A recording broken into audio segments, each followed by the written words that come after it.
بیٹھ گیا تو میں نے کہا حضور یہ بھیڑیا بکریاں چرا رہا ہے، بھیڑیا اور بکریے کی صلح کب سے ہو گئی؟ تو فرماتے ہیں لمبی تقریر نہیں، ہلکا سا جملہ۔ فرمانے لگے جب سے بکریوں کے مالک نے رب سے صلح کر لی ہے نا، تب سے بھیڑیوں نے بھی بکریوں سے صلح کر لی ہے۔ بکریوں کے مالک نے رب سے صلح کر لی، گناہ چھوڑ دیے، اس کی فرما برداری میں آ، اب پھر اسے بکریاں چلانے کی ضرورت نہیں رہی۔ بکریاں نہ اب بھیڑیا چراتا ہے۔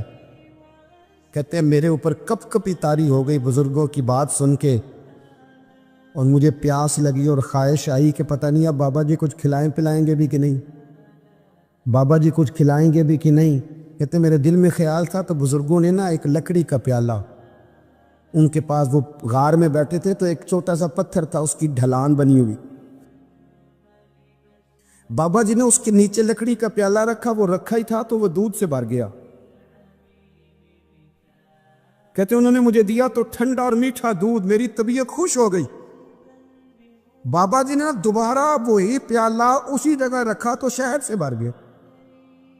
1000 سال پہلے داتا صاحب لکھ رہے ہیں، کہتے مجھے دیا، میں نے فوراً کہا، میں نے کہا حضور یہ دودھ تو گائیں بھینس دیتی ہے، پہاڑوں سے تو نہیں نکلا کرتا، اور شہد تو شہد کی مکھیاں دیتی ہیں، پتھروں سے تو نہیں نکلتا، یہ آپ کہاں سے نکال رہے ہیں؟ تو کہتے ہیں وہ قرآن مجید پڑھنے لگے۔ وَإِذِ اسْتَسْقَىٰ مُوسَىٰ لِقَوْمِهِ،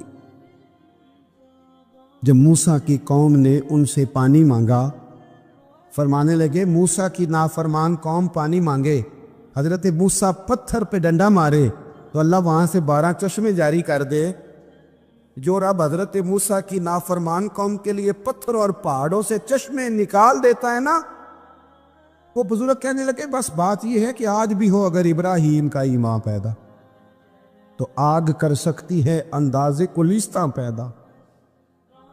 کہنے لگا حضور پہ میرے لیے بھی دعا کریں۔ آپ فرمانے لگے پھر دعا، تو دعا نہ کرا تو مدینے والے کی غلامی شروع کر، تو نبی کریم کی غلامی شروع کر، تو رسول پاک کی غلامی شروع کر۔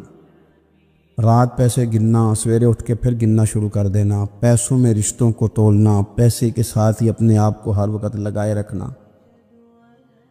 الجھ کے رہ گئے ہیں لوگ، الجھ کے، اور پھر کوئی بندہ جیت نہیں رہا۔